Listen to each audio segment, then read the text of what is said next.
नमस्कार दोस्तों, हमारे यूट्यूब चैनल एग्जाम लर्नर में आपका स्वागत है। दोस्तों, आज के इस वीडियो में हम लोग यूपीपीसीएस और आरओएआर 2021 परीक्षा के लिए सामान्य अध्ययन का महत्वपूर्ण प्रश्न श्रृंखला जो है देखेंगे। ये आपका फर्स्ट पार्ट है और आपको पता होगा यूपीपीसीएस का एग्ज़ाम डेट है 24 अक्टूबर 2021 और आरओएआर 2021 का एग्ज़ाम डेट है 5 दिसंबर 2021। तो इन दोनों ही परीक्षाओं के लिए जीएस पेपर के लिए काफ़ी महत्वपूर्ण है। तो वीडियो को लाइक शेयर कर दीजिएगा। चैनल पर पहली बार आए हैं तो चैनल को सब्सक्राइब कर लीजिएगा, साथ में बेल आइकन को प्रेस कर लीजिएगा जिससे आने वाले अगले वीडियो का नोटिफिकेशन आपको पहले मिलता रहे। और पीडीएफ इसका हमारे टेलीग्राम चैनल पर मिल जाएगा, नीचे डिस्क्रिप्शन में टेलीग्राम का लिंक दे दिया गया, वहाँ से ज्वाइन करके पीडीएफ भी आप डाउनलोड कर सकते हैं। तो आइए शुरू करते हैं। सामान्य ज्ञान श्रृंखला का पहला पार्ट है ये। दोस्तों जो है, यदि आप यूपीपीएससी और यूपी एग्ज़ाम की प्रिपरेशन करना चाहते हैं तो अनअकैडमी पे अभी मेगा सब्सक्रिप्शन ऑफ़र चल रहा है। यदि आप 1 साल यानी 12 मंथ का सब्सक्रिप्शन लेते हैं तो आपको 3 महीने का फ्री सब्सक्रिप्शन मिलेगा, और यदि आप 2 साल यानी कि 24 मंथ का सब्सक्रिप्शन लेते हैं तो आपको 4 महीने का एक्स्ट्रा फ्री सब्सक्रिप्शन मिलेगा। यानी कि आपको 1 साल के सब्सक्रिप्शन के साथ जो है 3 महीने का फ्री सब्सक्रिप्शन दिया जा रहा है, और 2 साल के सब्सक्रिप्शन के साथ आपको 4 मंथ का एक्स्ट्रा सब्सक्रिप्शन दिया जा रहा है, जो कि ये आपका ऑफ़र सीमित समय के लिए है। तो यदि आप यूपीपीएससी हो गया या यूपी एग्ज़ाम की प्रिपरेशन करना चाहते हैं या अभी सोच रहे हैं तो जल्दी कीजिए, ये ऑफ़र आपका सीमित समय के लिए है। तो यदि आप जो है इसका पूरा डिटेल देखना चाहते हैं तो डिस्क्रिप्शन में आपको लिंक दे दिया गया, वहाँ पे जाके चेक कर सकते हैं। और यदि आप जो है हमारा रेफरल कोड यूज करेंगे एग्जाम लर्नर EXAMLEARNER, तो एक्स्ट्रा आपको 10% का एडिशनल डिस्काउंट भी मिल जाएगा। तो जो है सब्सक्रिप्शन लेते समय हमारा रेफरल कोड यूज जरूर कीजिएगा एग्जाम लर्नर, जिससे आपको 10% का एडिशनल डिस्काउंट मिल जाएगा। पहला क्वेश्चन आप देख सकते हैं कि विश्व व्यापार संगठन के संदर्भ में निम्नलिखित पर विचार करते हुए कोड का प्रयोग करके सही उत्तर का चयन कीजिए। पहला है, यह संगठन संयुक्त राष्ट्र यानी कि यूएन की एक विशेष एजेंसी है। और दूसरा दिया गया, इस संगठन में वर्तमान में यूरोपीय संघ सहित 166 सदस्य देश एवं 25 पर्यवेक्षक देश हैं। तो आपको कोड के माध्यम से बताना है कि कौन सा सही होगा ऑप्शन। तो यहाँ पहले आपको बता दें कि विश्व व्यापार संगठन यानी कि वर्ल्ड ट्रेड ऑर्गेनाइजेशन यानी कि WTO, इसकी स्थापना हुई थी 1995 में। पहले इसे गैट के नाम से जाना जाता था, तो गैट के स्थान पर WTO की स्थापना 1995 में की गई। और इसका हेडक्वार्टर यानी कि मुख्यालय कहाँ पे है, तो जेनेवा स्विट्जरलैंड में है। और वर्तमान में इसमें 164 सदस्य देश हैं और 23 इसमें पर्यवेक्षक देश हैं। तो दूसरा जो है यहाँ पे आप देख सकते हैं, पहला जो दिया गया कि यह संगठन संयुक्त राष्ट्र यानी कि यूएन की एक विशेष एजेंसी है, तो गलत है पहला भी। और दूसरा दिया गया, इस संगठन में वर्तमान में यूरोपीय संघ सहित 166 सदस्य देश एवं 25 पर्यवेक्षक देश हैं, तो दूसरा भी गलत है यहाँ पे। तो ऑप्शन कौन सा सही होगा यहाँ पे, ऑप्शन डी सही होगा, ना तो एक और ना ही दो, कोई भी यहाँ पे सही नहीं है। तो डी विकल्प सही हो जाएगा आपका। दूसरा प्रश्न है, बाणभट्ट द्वारा रचित हर्षचरित में प्रांतीय शासक के लिए किस शब्द का प्रयोग किया गया है। तो इसमें लोकपाल शब्द का प्रयोग किया गया है, बी ऑप्शन सही हो जाएगा। तीसरा प्रश्न है, वर्तमान में भारत में निर्धनता रेखा यानी कि पॉवर्टी लाइन का आकलन कौन करता है। तो ये राष्ट्रीय सांख्यिकी कार्यालय के द्वारा किया जाता है, सी विकल्प सही हो जाएगा। और चौथा जो प्रश्न है, निम्नलिखित में से कौन सी एक महत्वपूर्ण विशेषता गुप्त काल से संबंधित नहीं है। तो यहाँ पे जो सही हो जाएगा डी विकल्प। इसमें दिया गया, संस्कृत में प्रयुक्त वैदर्भी शैली का पूर्णतः विकास हुआ था गुप्त काल में, बिल्कुल गलत है। बाकी जो है, पुराणों के वर्तमान स्वरूप की रचना की गई थी गुप्त काल में, सही है। नगरों का क्रमिक पतन गुप्त काल में ही हुआ, और मंदिर निर्माण की कला का सर्वाधिक विकास जो हुआ था वह गुप्त काल में ही हुआ था। तो बाकी सभी सही हैं, डी ऑप्शन सही नहीं है। पांचवा प्रश्न है, एस्पायर योजना का संबंध है। तो ये हो जाएगा आपका नवाचार, कृषि, उद्योग और उद्यमिता संवर्धन से यह संबंधित है, बी विकल्प से हो जाएगा। और छठवां प्रश्न है कि निम्नलिखित में से कौन सा युग्म सही सुमेलित नहीं है। ध्यान दीजिएगा, पूछा है कौन सा युग्म सही सुमेलित नहीं है। तो एक तरफ राजवंश है और दूसरी तरफ संस्थापक का नाम दिया गया है, तो कौन सा सुमेलित नहीं है ये बताना है। तो वाकटक राजवंश के जो संस्थापक थे विंध्यशक्ति सही है, वर्धन के पुष्यभूति थे सही है। उसके बाद काकतीय दिया गया यहाँ पे नंदीवर्धन, ये गलत है आपका। काकतीय राजवंश के संस्थापक रुद्र प्रथम थे, रुद्र प्रथम या फिर जो है आपका चोल द्वितीय, दोनों में से कोई एक रहे वो आपका सही होगा। तो यहाँ पे सी विकल्प क्या है, ये सही सुमेलित नहीं है। होयसल राजवंश के संस्थापक विष्णुवर्धन थे, ये सही है। तो जो है सी विकल्प ये आपका सुमेलित नहीं है। 7वां प्रश्न देखते हैं कि निम्नलिखित में से कौन सा केंद्र सरकार द्वारा आरोपित किया जाने वाला प्रत्यक्ष कर नहीं है। तो इसमें भू राजस्व कर ये प्रत्यक्ष कर नहीं है, ये विकल्प सही हो जाएगा। 8वां प्रश्न है, हाल ही में प्रधानमंत्री नरेंद्र मोदी ने जल जीवन मिशन के उद्देश्य को ध्यान में रखते हुए वीडियो कॉन्फ्रेंसिंग के माध्यम से किस राज्य के लिए एक जलापूर्ति परियोजना की आधारशिला रखी है। तो मणिपुर में, ये ऑप्शन सही हो जाएगा यहाँ पे। 9वां प्रश्न है, निम्नलिखित में से कौन सा देश कोविड-19 से बचाव हेतु टीके को आधिकारिक रूप से पंजीकृत कर उसे उपयोग के लिए तैयार करने वाला पहला देश बना है। तो वह रूस, बी ऑप्शन यहाँ सही हो जाएगा। 10वां प्रश्न है, भारत में सिंधु घाटी सभ्यता का सबसे बड़ा स्थल कौन सा है। तो यह राखी गढ़ी, डी ऑप्शन यहाँ पे सही हो जाएगा। राखी गढ़ी ये सिंधु घाटी सभ्यता का सबसे बड़ा स्थल है। 11वां प्रश्न है कि किस संस्थान ने इंस्टीट्यूट ऑफ कॉम्पिटिटिवनेस के साथ मिलकर संयुक्त रूप से वर्ष 2020 के लिए निर्यात तत्परता सूचकांक जारी किया है। तो ये जारी किया जाता है नीति आयोग के द्वारा, और नीति आयोग की स्थापना कब की गई थी। तो 1 जनवरी 2015 को नीति आयोग की स्थापना की गई, और यह योजना आयोग के स्थान पर नीति आयोग का स्थापना किया गया था। अगला जो प्रश्न है आपका कि निम्नलिखित में से कौन सा युग्म सही सुमेलित नहीं है। तो यहाँ भी एक तरफ अभिलेख या स्तंभ लेख दिया गया और दूसरी तरफ संबंधित शासक का नाम दिया गया। तो कौन सा सुमेलित नहीं है ये बताना है। तो यहाँ पे आप देख सकते हैं डी ऑप्शन में ग्वालियर अभिलेख दिया गया यशो बर्मन, तो ये आपका सुमेलित नहीं है। ग्वालियर अभिलेख का संबंध किससे है, मिहिर कुल से है, जो कि गुप्त काल का है ये। तो डी ऑप्शन क्या है, सुमेलित नहीं है। बाकी हाथी गुम्फा अभिलेख खारवेल से संबंधित है, भीतरी अभिलेख स्कंदगुप्त से संबंधित है, प्रयाग प्रशस्ति स्तंभलेख समुद्रगुप्त से संबंधित है। तो डी विकल्प क्या है, सुमेलित नहीं है ये आपका। अगला जो प्रश्न है, हाल ही में प्रारंभ की गई 5 स्टार विलेज स्कीम का संबंध है। तो यह भारतीय डाक विभाग से संबंधित है, बी ऑप्शन सही हो जाएगा। और अगला क्वेश्चन है, निम्नलिखित कथनों पर विचार कीजिए तथा नीचे दिए गए कोड से सही उत्तर का चयन कीजिए। पहला दिया गया, कला की मथुरा एवं गंधार शैली का विकास कुषाण शासक कनिष्क के शासनकाल में हुआ था। और दूसरा है कि शक चारागाह की खोज में भारत आए थे, जो मूलतः मध्य एशिया के निवासी थे। तो कोड के माध्यम से आपको बताना है कि कौन सा विकल्प सही होगा। तो यहाँ पे दोनों ही सही है। पूछा गया है आपका कि निम्नलिखित कथनों पर विचार करें और नीचे दिए गए कोड से सही उत्तर का चयन करें। तो पहला जो दिया गया है कि कला की मथुरा एवं गंधार शैली का विकास कुषाण शासक कनिष्क के शासनकाल में हुआ था, तो बिल्कुल सही है। और दूसरा भी आपका यहाँ पे सही है कि शक चारागाह की खोज में भारत आए थे, जो मूलतः मध्य एशिया के निवासी थे। तो शक कहाँ के निवासी थे, मध्य एशिया के। दोनों ही सही है कथन। तो विकल्प जो सही होगा सी ऑप्शन, 1 और 2 दोनों सत्य हैं। 15 नंबर क्वेश्चन है आपका, किसी राष्ट्र की आर्थिक समृद्धि की सर्वाधिक उपयुक्त माप क्या है। तो यह सकल घरेलू उत्पाद यानी कि GDP, gross domestic product, B option सही हो जाएगा। जीडीपी ये किसी भी राष्ट्र की जो है आर्थिक समृद्धि का सर्वाधिक उपयुक्त माप होता है। और 16 नंबर क्वेश्चन है, वर्तमान में भारत किन संगठनों का सदस्य राष्ट्र है। तो पहला दिया गया है दक्षेस सार्क यानी कि South Asian Association for Regional Cooperation, SAARC का फुल फॉर्म होता है। दूसरा है दक्षिण पूर्वी एशियाई राष्ट्रों का संगठन यानी कि आसियान। और तीसरा है समूह 77 यानी कि G77। और चौथा है तेल निर्यातक देशों का संगठन, जिसे ओपेक कहा जाता है। तो आपसे पूछा गया है कि भारत में जो है वर्तमान में भारत किन संगठनों का सदस्य राष्ट्र है। तो भारत इसमें आपका दक्षेस का है सदस्य, और समूह 77 यानी कि G77 का सदस्य है। ना तो आसियान का सदस्य भारत और ना ही ओपेक का है, जो कि ओपेक ये तेल निर्यातक देशों का संगठन है। तो सही विकल्प हो जाएगा यहाँ पे बी ऑप्शन, 1 और 3 ये आपका सही होगा यहाँ पे। 17 नंबर प्रश्न है, मानव के प्रकृति पर प्रभाव विषय पर लिखी गई पुस्तक मैन एंड नेचर के लेखक कौन हैं।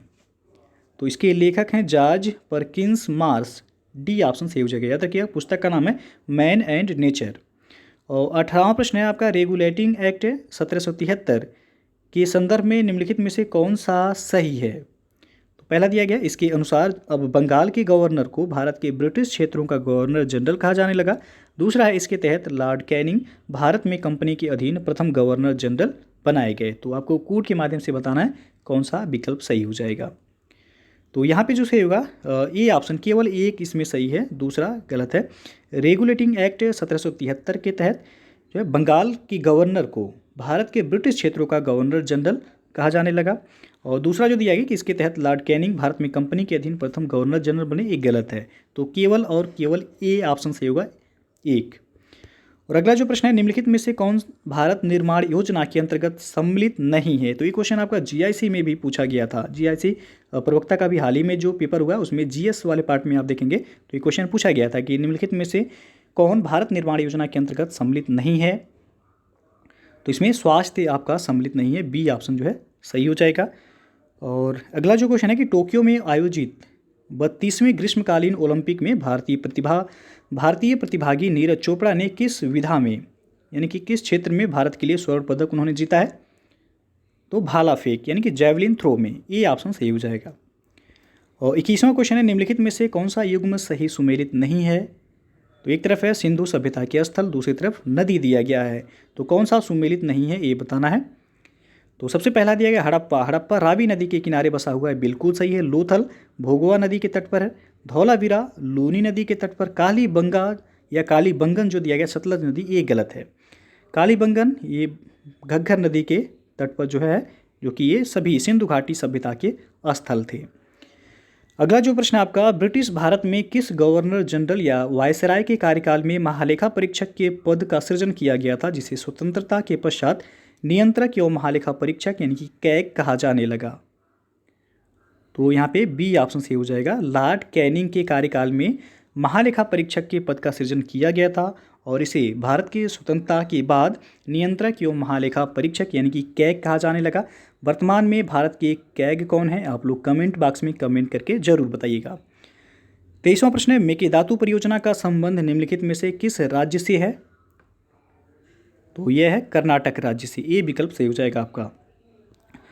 24वां प्रश्न देखते हैं कि वर्ष 1945 में वायसराय वेवेल द्वारा शिमला में बुलाए गए सम्मेलन में कांग्रेस प्रतिनिधिमंडल का नेतृत्व किसने किया था। तो ये किया गया था मौलाना अबुल कलाम आज़ाद के द्वारा, सी विकल्प सही हो जाएगा यहाँ पे। 25वां प्रश्न है, निम्नलिखित में से कौन सा युग्म सही सुमेलित नहीं है। तो एक तरफ है मराठा प्रशासन के अष्टप्रधान और दूसरी तरफ उनका कार्य दिया गया है। तो कौन सा सुमेलित नहीं है ये बताना है। तो पेशवा का कार्य था राज्य का प्रशासन देखना, अमात्य का कार्य था आय व्यय का लेखा जोखा करना, ये भी सही है। सी जो दिया गया है कि सुमंत ये अर्थव्यवस्था की देख रेख करते थे, तो गलत है बिल्कुल आपका। सुमंत ये विदेश मंत्री होते थे। तो यहाँ पे जो है सी ऑप्शन क्या है, सुमेलित नहीं है। सर ए नौबत ये सैन्य प्रमुख का कार्य करते थे। 26वां प्रश्न, हाल ही में चर्चा में रही कार्यज प्रणाली का संबंध किससे है। तो इसका संबंध हो जाएगा आपका जल का संग्रह एवं आपूर्ति से, डी विकल्प सही हो जाएगा। और 27वां प्रश्न है कि राष्ट्रव्यापी ग्रामीण रोजगार हेतु क्रियान्वित महात्मा गांधी राष्ट्रीय ग्रामीण रोजगार गारंटी अधिनियम यानी कि मनरेगा जिसे कहा जाता है का प्रारूप किसके द्वारा तैयार किया गया था। तो ये जॉन द्रेज के द्वारा तैयार किया गया था प्रारूप, ये ऑप्शन सही हो जाएगा यहाँ पे। और अगला जो क्वेश्चन है आपका कि अंग्रेजों के विरुद्ध संयुक्त रूप से लड़े जाने वाले बक्सर के युद्ध में निम्नलिखित में से किसने भागीदारी नहीं की थी। तो मीर जाफ़र ने इसमें पार्टिसिपेट नहीं किया था, डी विकल्प सही हो जाएगा। और बक्सर का युद्ध कब लड़ा गया था। तो 1764 ईस्वी में बक्सर का युद्ध लड़ा गया था। और 29 नंबर क्वेश्चन है आपका, निम्नलिखित में से कौन सा एक पारितंत्र का अजैविक घटक है। तो हो जाएगा जल, सी विकल्प यहाँ पे सही हो जाएगा। जल ये अजैविक घटक के अंतर्गत आएगा। और 30वां प्रश्न है, कुछ समय पूर्व चर्चा में रहने वाला रियल मैंगो यह क्या है। तो रियल मैंगो एक अवैध सॉफ्टवेयर है, ये विकल्प यहाँ पे सही हो जाएगा। 31वां प्रश्न है, बौद्ध स्थलों को प्रोत्साहित करने के लिए केंद्रीय पर्यटन मंत्रालय के द्वारा निम्नलिखित में से कौन सी योजना या योजनाएं चलाई जा रही हैं। तो इसमें आपका स्वदेश दर्शन योजना भी है और प्रसाद योजना दोनों ही है, तो सी विकल्प सही हो जाएगा, ए और बी दोनों। 32वां प्रश्न है, निम्नलिखित में से कौन सा युग्म सही सुमेलित नहीं है। एक तरफ विभाग दिया गया, दूसरी तरफ गठित करने वाला सुल्तान दिया गया, तो कौन सा सुमेलित नहीं है ये आपको बताना है। तो पहला जो दिया गया दीवान मुस्तखराज जलालुद्दीन खिलजी के द्वारा दिया गया, गठित किया गया, गलत है। दीवाने मुश्ताक राज किसके द्वारा गठित किया गया था? तो अलाउद्दीन खिलजी के द्वारा ये गठित किया गया था। तो पहला ही सुमेलित नहीं है आपका, बी ऑप्शन है कि दीवाने इस्तिहाक फिरोज शाह तुगलक के द्वारा, सही है। दीवाने अर्ज बलबन के द्वारा और दीवाने को ही मोहम्मद बिन तुगलक के द्वारा ये गठित किया गया था। तो ये ऑप्शन सुमेलित नहीं है यहाँ पे। 33वां प्रश्न है, जूम ऐप के विषय में निम्नलिखित कथनों पर विचार करते हुए कोड का प्रयोग करके सही उत्तर का चयन कीजिए। पहला है, यह एक निःशुल्क वीडियो कॉन्फ्रेंसिंग ऐप है। दूसरा, इसके माध्यम से उपयोगकर्ता अधिकतम 100 लोगों के साथ बात कर सकता है। तो कोड के माध्यम से आपको बताना है कौन सा विकल्प सही होगा। तो दोनों ही सही है। जूम ऐप एक निःशुल्क वीडियो कॉन्फ्रेंसिंग ऐप है, बिल्कुल सही है, और इसके माध्यम से उपयोगकर्ता अधिकतम 100 लोगों के साथ ही बात कर सकता है। तो सी ऑप्शन सही हो जाएगा। 1 और 2 दोनों सत्य हैं। 34वां प्रश्न है, निपख आंदोलन के प्रवर्तक कौन थे? तो इसके प्रवर्तक थे दादू दयाल। बी ऑप्शन यहाँ पे सही हो जाएगा। 35वां प्रश्न है कि प्रतिष्ठित पत्रिका टाइम के द्वारा जारी वर्ष 2020 के विश्व के 100 प्रभावशाली लोगों की सूची में किस भारतीय अभिनेता का नाम शामिल है इसमें? तो आयुष्मान खुराना का नाम इसमें शामिल है। सी ऑप्शन सही हो जाएगा। और 36वां प्रश्न है, चारबाग शैली के संदर्भ में निम्नलिखित कथनों में से कौन सा सही है? तो पहला दिया गया है, निर्माण की चारबाग शैली की शुरुआत अकबर के काल में प्रारंभ हुई थी। दूसरा, आगरा स्थित ताजमहल चारबाग शैली में ही निर्मित है। तो कोड के माध्यम से बताना है कि कौन सा विकल्प सही हो जाएगा। तो दोनों ही सही है यहाँ पे, सी विकल्प सही हो जाएगा। चारबाग शैली यानी कि निर्माण की चारबाग शैली की शुरुआत किसके शासनकाल में शुरू हुआ था? तो अकबर के शासनकाल में हुआ था, बिल्कुल सही है। और आगरा का ताजमहल ये भी आपका चारबाग शैली में ही निर्मित है। 37वां प्रश्न, नीति आयोग ने स्वच्छ और अधिक ऊर्जा प्राप्त करने के लिए डीकार्बोनाइजेशन और ऊर्जा संक्रमण एजेंडा पर किस देश के साथ हस्ताक्षर किए हैं? तो ये किया गया नीदरलैंड के साथ। सी विकल्प सही हो जाएगा यहाँ पे। 38वां प्रश्न है, मुगलकालीन प्रशासनिक व्यवस्था में मुहत्सिब नामक अधिकारी संबंधित था किससे? तो यह लोक आचरण से संबंधित थे। बी विकल्प सही हो जाएगा। 39वां प्रश्न है कि हाल ही में वैज्ञानिकों ने एक नया सुपर एंजाइम बनाया है जो प्लास्टिक को 6 गुना तेजी से विघटित करता है, वह कौन सा है? तो वह एंजाइम है आपका एमेचिटेज। बी विकल्प सही हो जाएगा यहाँ पे। और 40 नंबर प्रश्न है कि सुहरावर्दी एवं चिश्ती सिलसिले के संदर्भ में कूट का प्रयोग कर सही उत्तर का चयन कीजिए। तो पहला दिया गया, सुहरावर्दी रक्स यानी कि नृत्य तथा समा यानी कि संगीत में विश्वास करते थे जबकि चिश्ती नहीं। और दूसरा है, चिश्ती सिलसिला हिंदू तथा मुस्लिम दोनों समाजों में लोकप्रिय हुआ। तो कौन सा ऑप्शन सही होगा यहाँ पे? तो यहाँ पे जो है आपका दूसरा, पहला सही नहीं है। सुहरावर्दी रक्स यानी कि नृत्य और समा यानी कि संगीत में विश्वास करते थे जबकि चिश्ती नहीं, तो ये आपका सही नहीं है। और दूसरा जो दिया गया कि चिश्ती ये सिलसिला हिंदू और मुस्लिम दोनों समाजों में लोकप्रिय था, तो दूसरा आपका सही है, पहला गलत है। तो ऑप्शन जो सही हो जाएगा बी विकल्प, केवल 2 और सही है ये। 41वां प्रश्न है, मिशन शक्ति के संदर्भ में असत्य विकल्प का चयन कीजिए। तो 4 ऑप्शन आप देख सकते हैं, इसमें आपको बताना है कि कौन सा असत्य है। तो पहला दिया गया, इसकी शुरुआत उत्तर प्रदेश सरकार के द्वारा राज्य की महिलाओं और बालिकाओं की सुरक्षा एवं गरिमा सुनिश्चित करने के लिए की गई है, बिल्कुल सही है, पहला सही है। और बी दिया गया, इसके अंतर्गत महिलाओं और बालिकाओं के विरुद्ध होने वाले अपराधों के प्रति शून्य सहिष्णुता यानी कि 0 टॉलरेंस की नीति का अनुसरण किया जाएगा, दूसरा भी सही है। तीसरा है यानी कि सी विकल्प, मिशन 5 चरणों में पूरा होगा, तो ये आपका सही नहीं है। अभी हाल ही में 21 अगस्त 2021 को मिशन शक्ति का तीसरा फेज यानी कि तीसरा चरण शुरू हुआ है। तो सी ऑप्शन क्या है, ये आपका सही नहीं है। बाकी डी है कि दूसरे चरण में ऑपरेशन शक्ति का संचालन होगा जिसमें महिलाओं और बालिकाओं के साथ छेड़खानी करने वालों को लक्षित किया जाएगा, तो डी भी सही है। आपसे पूछा गया था कौन सा इसमें से सही नहीं है मिशन शक्ति के संदर्भ में, तो सी ऑप्शन यहाँ पे सही नहीं है। 42वां प्रश्न है, कौन सा युद्ध मुगल साम्राज्य के सुदृढ़ होने के दृष्टिकोण से सर्वाधिक निर्णायक साबित हुआ? तो वह था खानवा का युद्ध। डी ऑप्शन यहाँ पे सही हो जाएगा। और 43 नंबर प्रश्न है आपका, नासा के आर्टेमिस कार्यक्रम के संदर्भ में निम्नलिखित कथनों पर विचार करते हुए कूट का प्रयोग कर सही उत्तर का चयन कीजिए। तो पहला दिया गया इसमें कि इस कार्यक्रम के तहत नासा ने वर्ष 2024 तक मानव को शुक्र ग्रह पर भेजने की योजना बनाई है। और दूसरा, आर्टेमिस फर्स्ट पूरी तरह से मानव रहित होगा जिसे वर्ष 2021 तक लॉन्च किया जाएगा। तो आपको बताना है कि कौन सा सही है ऑप्शन। तो यहाँ जो सही हो जाएगा आपका बी विकल्प, केवल 2 सही है, पहला इसमें सही नहीं है। यानी कि आर्टेमिस फर्स्ट ये पूरी तरह से मानव रहित होगा, जिसे वर्ष 2021 तक लॉन्च किया जाएगा। ये आपका जो है सही है। और पहला जो दिया गया कि इस कार्यक्रम के तहत नासा ने वर्ष 2024 तक मानव को शुक्र ग्रह पर भेजने की योजना बनाई, ये सही नहीं है।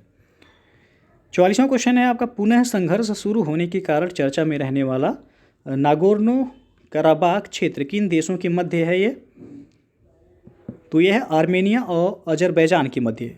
सी विकल्प सही हो जाएगा यहाँ। 45वां है, बोंगो सागर नौसैन्य अभ्यास किन देशों के मध्य आयोजित हुआ है? तो यह आयोजित हुआ है भारत और बांग्लादेश के बीच। सी ऑप्शन सही हो जाएगा। 46वां क्वेश्चन है, कोविड-19 के संदर्भ में निम्नलिखित पर विचार करते हुए कूट का प्रयोग कर सही उत्तर का चयन कीजिए। तो पहला जो दिया गया है यहाँ पे, कोविड-19 से संक्रमित व्यक्ति में पाचन, हृदय और गुर्दे से संबंधित कार्य प्रभावित होते हैं। दूसरा, यह वायरस मस्तिष्क के उन हिस्सों पर हमला करता है जो केंद्रीय तंत्रिका तंत्र का निर्माण करते हैं। तो कौन सा ऑप्शन सही होगा यहाँ पे? तो यहाँ पे जो सही होगा सी विकल्प है, 1 और 2 दोनों ही सही हैं। 47वां प्रश्न है, राष्ट्रीय मानसून मिशन निम्नलिखित में से किस वर्ष लॉन्च किया गया था? तो ये लॉन्च हुआ था सन 2012 में। ये विकल्प सही हो जाएगा यहाँ पे। और 48वां प्रश्न है, रुद्रम क्या है यह? तो रुद्रम यह स्वदेशी एंटी रेडिएशन मिसाइल है, यानी कि ये विकल्प सही हो जाएगा। 49वां क्वेश्चन है, करेवा मिट्टी या मृदा किस फसल की खेती के लिए उपयुक्त है? तो ये आपका केसर के लिए सर्वाधिक उपयुक्त मिट्टी है करेवा। ये ऑप्शन सही हो जाएगा। और भारत में केसर का उत्पादन जम्मू कश्मीर राज्य में, राज्य नहीं अब केंद्र शासित प्रदेश हो गया है, तो जम्मू कश्मीर में किया जाता है केसर का उत्पादन। और विश्व में देखा जाए केसर का उत्पादन सबसे ज़्यादा होता है ईरान में। अगला जो प्रश्न है आपका, निम्नलिखित में से किस क्षेत्र में सदाबहार, पर्णपाती एवं मैंग्रोव वनों का संयोजन मिलता है? तो यह मिलता है अंडमान एवं निकोबार द्वीप समूह में। ये ऑप्शन सही हो जाएगा यहाँ पे। तो दोस्तों बस आज 50 क्वेश्चन ही देखते हैं। यदि आपको वीडियो अच्छा लगा हो तो लाइक शेयर कर दीजिएगा। यदि आपको सीरीज कंटिन्यू रखना है तो हमें कमेंट करके ज़रूर बताइएगा। तो जो है चैनल पर अभी नए आए हैं तो सब्सक्राइब कर लीजिएगा, साथ में बेल आइकन को प्रेस कर लीजिएगा, जिससे आने वाले अगले वीडियो का नोटिफिकेशन आपको पहले मिलता रहे। PDF इसका जब सीरीज कंप्लीट कर दिया जाएगा, 150 क्वेश्चन का सीरीज है, तो आपको टेलीग्राम चैनल पर मिल जाएगा। तो वीडियो को पूरा देखने के लिए बहुत बहुत धन्यवाद।